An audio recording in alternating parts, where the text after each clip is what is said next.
The day my father died, I wasn't supposed to be in that hallway. I had stepped away from the funeral home's main parlor because I needed air. Not outside air, just a different room, a different set of eyes on me. 37 years of marriage had taught me to hold myself together in public, and I was doing exactly that, standing in the narrow corridor between the arrangement office and the restroom, loosening my tie just enough to breathe. That's when I heard my wife's voice through the cracked door. She wasn't crying. I want you to understand that. Every other person in that building was either crying or doing their best not to. My sister, my father's old army buddies. Even the funeral director had watered eyes, but my wife of 37 years was in that back office, speaking in a low, clipped voice I didn't recognize. The kind of voice people use when they're negotiating, not grieving. "He won't push back," she said. "Not now. Not this week," a man's voice answered, something I couldn't fully catch, and then she said, "Just have the papers ready before the reading." I stood there with my hand on the wall, and my tie half loosened, and I thought, what reading? My father's estate was simple. A house in Dayton, a savings account, a 1987 Ford pickup he kept in the garage for sentimental reasons. There was no reading. There was no attorney flying in. There was nothing complicated enough to require papers. I walked back into the parlor and sat beside my daughter, and I watched my wife come through the side door 40 seconds later, smoothing her black blazer, her face rearranged into something soft and appropriate. She sat on my other side and put her hand over mine, and I let her. I let her because I had no idea yet what I'd just heard. My name is not important for this story. What matters is that I was 63 years old, retired from 28 years as a structural engineer with the same firm in Columbus, Ohio, and I had spent the better part of my adult life believing I understood my own home. I knew which floorboard creaked. I knew which drawer in the kitchen stuck in humidity. I thought I knew the woman who had shared my bed since Gerald Ford was president. Her name was Nadine. We met when I was 26 and she was 24 at a church social that neither of us had particularly wanted to attend. She was funny then. That's the thing people don't tell you about long marriages. You forget the early version of a person. She used to do this thing where she'd read the newspaper out loud in different accents just to make me laugh over breakfast. I haven't thought about that in probably 15 years. We had one child together, a daughter. I'll call her by what I call her, my girl, my gid, the one good thing I am certain I did right. She was 31 at the time of my father's funeral, living 40 minutes away in Westerville with her husband and their 2-year-old son. My grandson. The boy has my father's ears, and it makes me smile every single time. My son-in-law worked in commercial real estate. He was fine. Adequate. He had always been slightly warmer to Nadine than to me, which I had attributed to personality differences and never thought about twice. I was wrong to not think about it twice.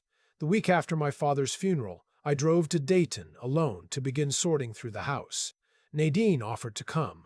I told her I needed to do it myself, which was true, and which also gave me 3 days to think. I thought about the voice through the cracked door. He won't push back. Not now. Not this week. I thought about what the papers might mean. I'm an engineer by training, which means I approach problems methodically. I don't catastrophize and I don't ignore data. So I sat in my father's kitchen with a cup of instant coffee, and I made a list of everything I had noticed over the past. I had to think carefully over the past 2 years that had struck me as slightly off, but that I had filed away without examination. The list was longer than I expected. Nadine had started working late on Tuesday evenings about 18 months ago. She worked as an office manager for an orthodontic practice, a job she had held for 11 years. The practice closed at 5:30. She had begun arriving home closer to 7 on Tuesdays, explaining it as administrative catch-up, end-of-month billing, filing that piled up. I had accepted this without a single follow-up question. She had also become private about her phone in a way she hadn't been before. Not dramatically private, no sudden password changes or phone face-down performances, just slightly angled away, slightly quicker to pick it up when a notification came in, and there was the money. This was the one I had felt but not examined. We had joint accounts, as we always had.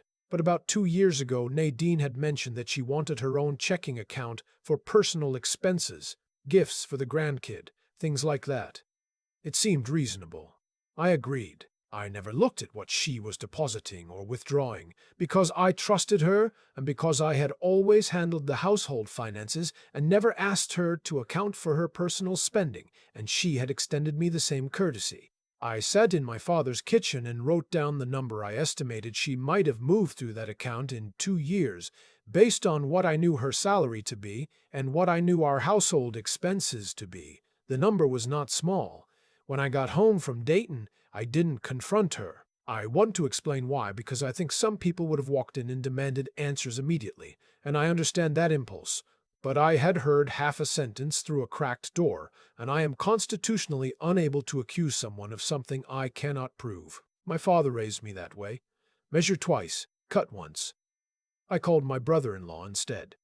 My wife's younger brother, a man I had always liked, who worked as a financial advisor in Cincinnati. We had a good relationship.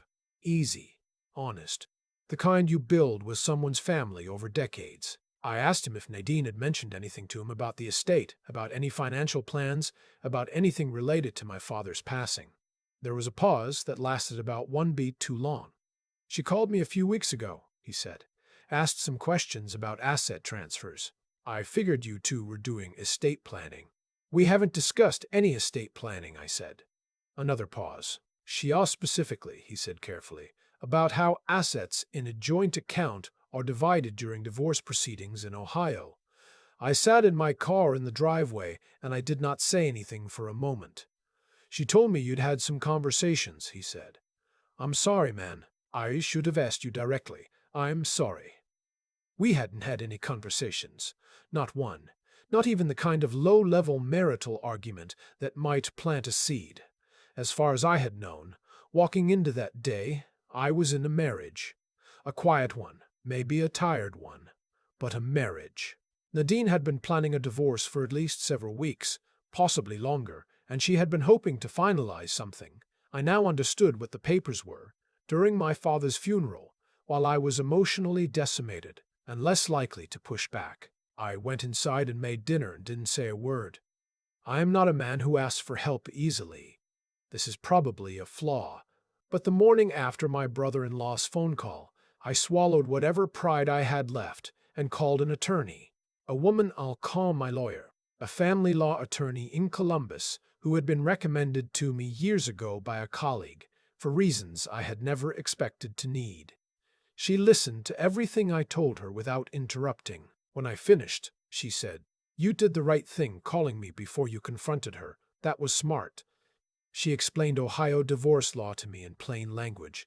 She explained what equitable distribution actually meant versus what people assumed it meant. She explained that assets transferred out of a joint account in the period preceding a divorce filing could be treated as dissipation of marital assets, depending on timing and documentation.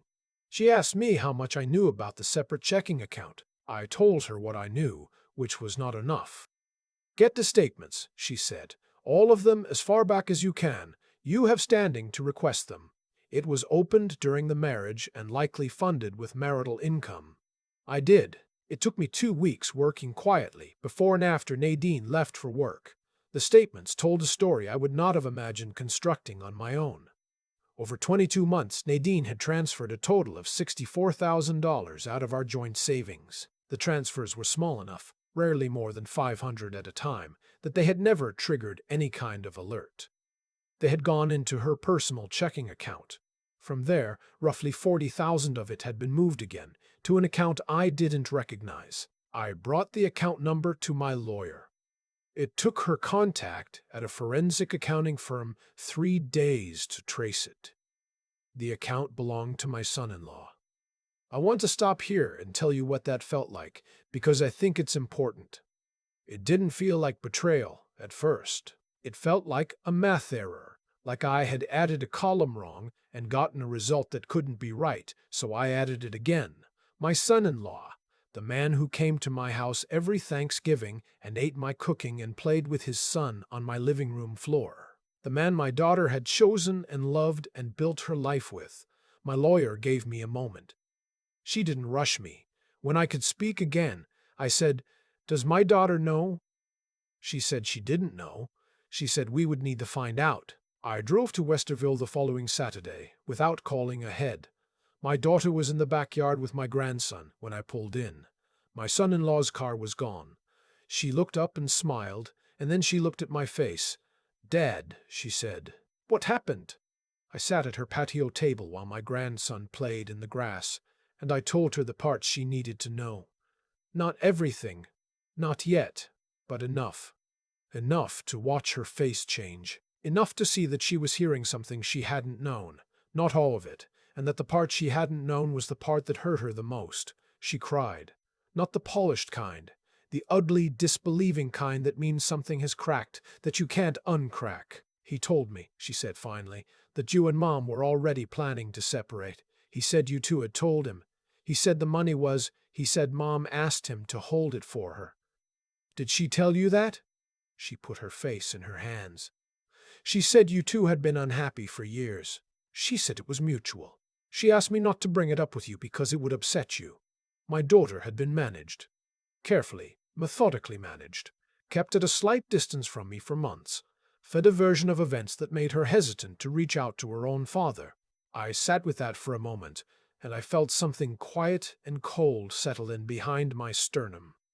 "It's not mutual," I said. "I didn't know anything was happening." She reached across the table and held my hand so hard it hurt, and I let her. What happened next took 7 months and involved more paperwork than any construction project I'd managed in 3 decades.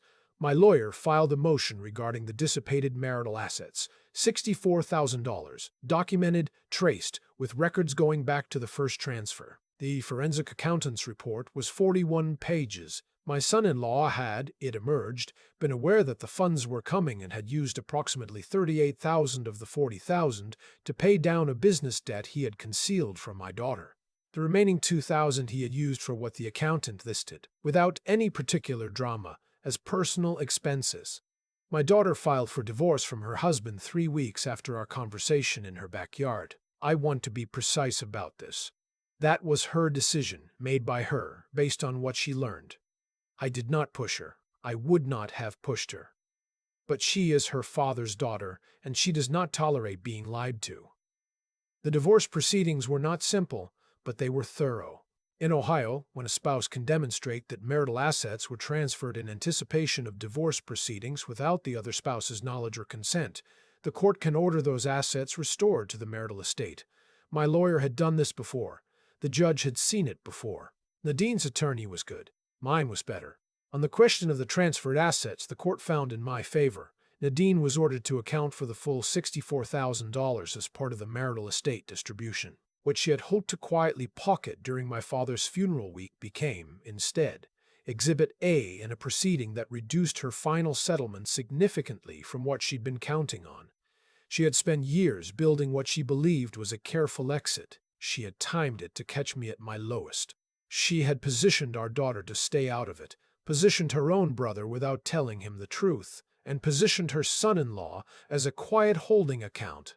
What she hadn't counted on was that her husband, the structural engineer who measured twice before cutting, would stand in a hallway during his father's funeral, loosening his tie, and happen to hear half a sentence through a cracked door. My father's house in Dayton sold 8 months ago. I kept the 1987 Ford pickup. It's in my garage now, and I don't drive it much, but I like knowing it's there. Some mornings I go out and just sit in it for a few minutes. It still smells like him a little, motor oil, and the particular brand of peppermint candy he kept in the center console his entire adult life. My daughter lives 20 minutes from me now. After her own divorce settled, she found a smaller place, closer to where I am, which I told her was unnecessary, and which secretly made me feel like I could breathe again for the first time in a long while. My grandson is 3 now and has started calling me by a nickname only he uses, a garbled version of Grandpa that came out of his mouth one afternoon and stuck. I don't correct him. I hope he never stops. I'm not going to tell you I've found peace, or arrived at forgiveness, or any of the tidy conclusions people offer up when a story is supposed to have a lesson. I'm 64 years old. I was married for 37 years to someone I thought I knew, and I didn't, and that's a strange thing to hold. Some days it's heavy. Some days it just sits there, like a piece of furniture you stop noticing. What I will tell you is this. The morning after I first spoke to my lawyer, I drove to my father's grave. It was early October, cold enough to see your breath, and I stood there for a while without saying anything. My father was a quiet man who believed that the truth always cost less in the long run than the alternative. He said it to me once when I was maybe 12, after I'd gotten caught in a small lie about a broken window. He didn't yell.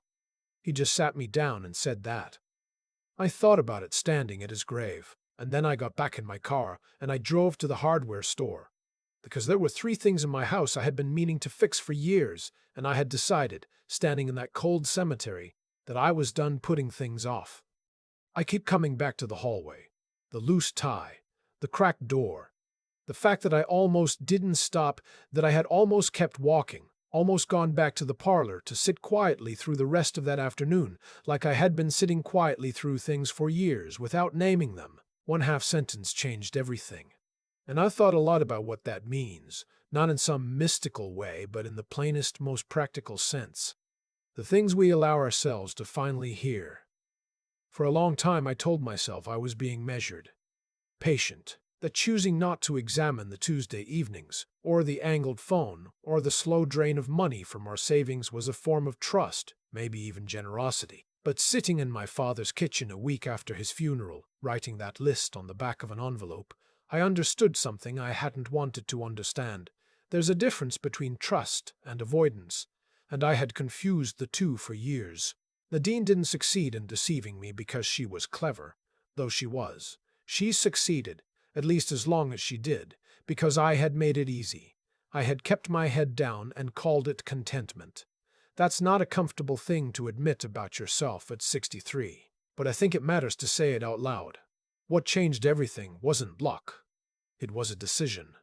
The decision to write the list, to call my brother-in-law and ask the direct question, to walk into my lawyer's office and say what I knew, plainly, without softening it. Every one of those steps required something I had not been exercising enough: the discipline to look at hard information without flinching, and the willingness to act on what I found even when acting was the harder road.